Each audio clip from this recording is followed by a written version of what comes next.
how do you sit back and come off a season like 2023 and say that I think we're pretty good? What's going on, everybody? Welcome back to the channel. As usual, I'm Patrick Hennessy, and today we have a very interesting topic. I want to recap Brian Cashman's end of season media discussion. I guess we'll touch on Hal Steinbrenner's as well, but I think Brian Cashman's is the one we really need to focus on today because, bro, to be honest, that's the one that gave us the most quotes on the timeline on Tuesday. So we're going to break it all down. I'll give you guys my feedback, but to kind of just start things off, I do want to say, hearing Brian Cashman answer questions from the media and also just talk to them for the first time since the Yankees' disastrous 2023 season, somehow, some way, I now feel worse about the New York Yankees than I did coming into the offseason. And I was hoping that maybe we would get something new, something refreshing, something that would give me positive vibes coming into this offseason, and we really just got the exact opposite. I could use so many words to describe it. Like, it was just disastrous, bro.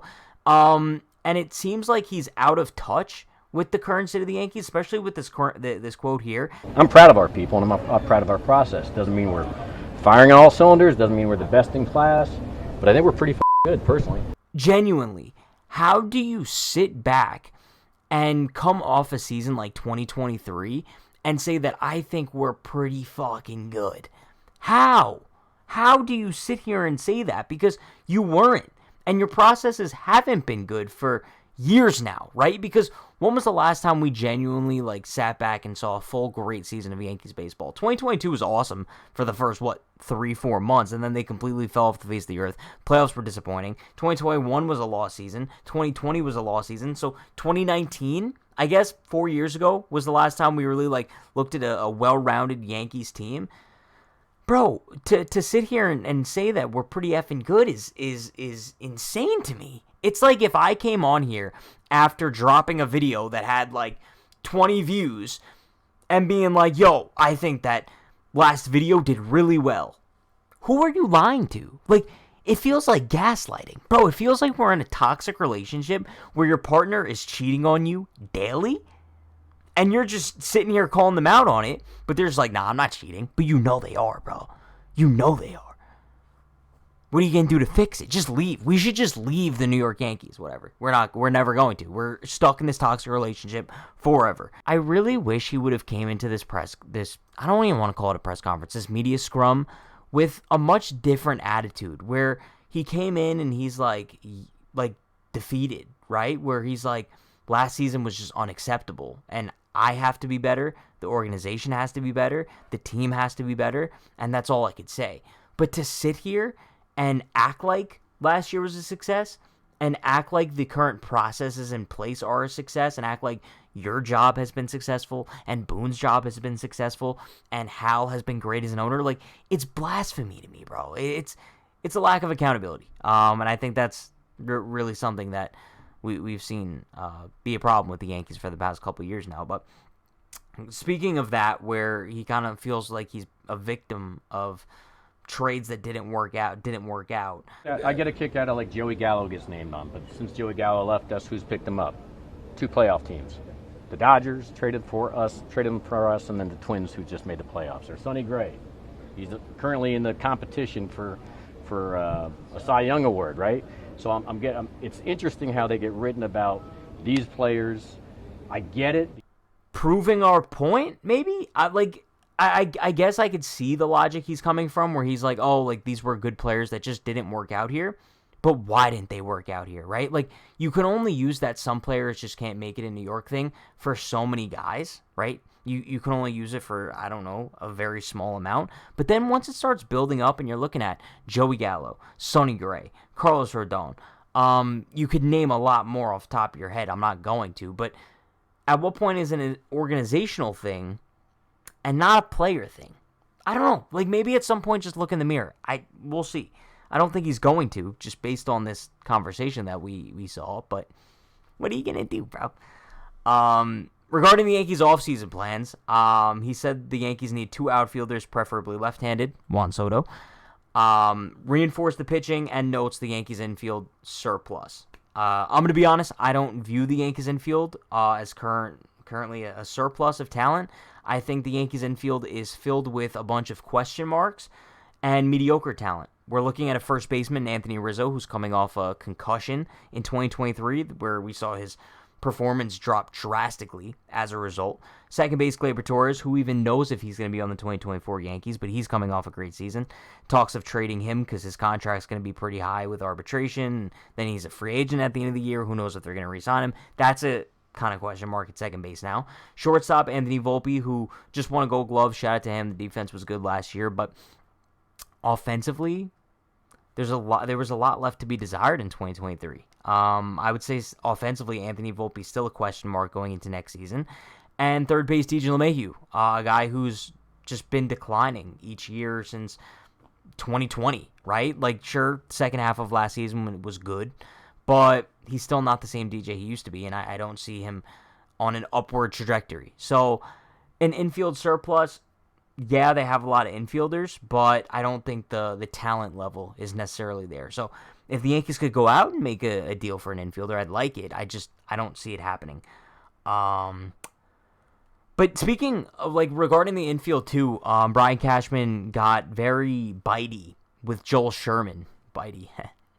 Cool.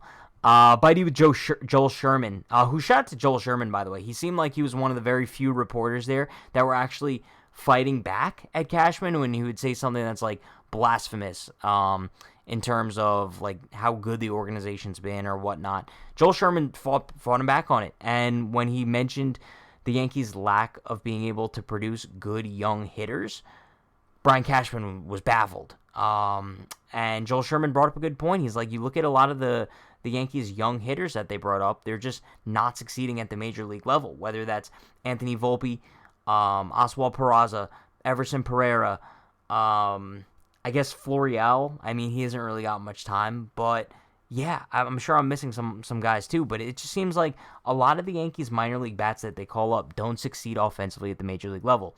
And going back to before when Brian Cashman said that the organizational processes are really fucking good, how can you say that when the Yankees have had a really tough time developing homegrown talent over the past few years? Like, we can't ignore that fact. You look at the baby bomber era, who were the only solidified bats to come out of that? Judge, obviously, one of the best hitters in Major League Baseball, but Gleyber Torres.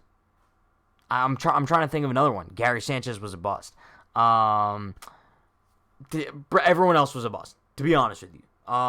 We'll see how Anthony Volpe works out. We'll see how Peraza works out. We'll see how some of these other guys work out. But as of right now, the Yankees have a problem with developing that homegrown offensive talent. But I don't know, bro. And then another thing he did blame the 2023 season on was injuries, which is kind of the usual excuse as well. Dead on arrival why our season got derailed. If you don't make that a significant reason, it is. You want to say it's an excuse? It's a fact. You want me to sit there and say essentially that that didn't happen and us missing certain guys along the way didn't affect us on the win column? Like, I can't do that. I don't think anybody just... I hate using the injuries thing as an excuse because every team deals with injuries, right? Some more than others.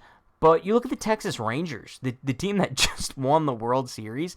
They won the World Series without their two best starting pitchers, two of the top pitchers in all of Major League Baseball, Jacob deGrom, Max Scherzer.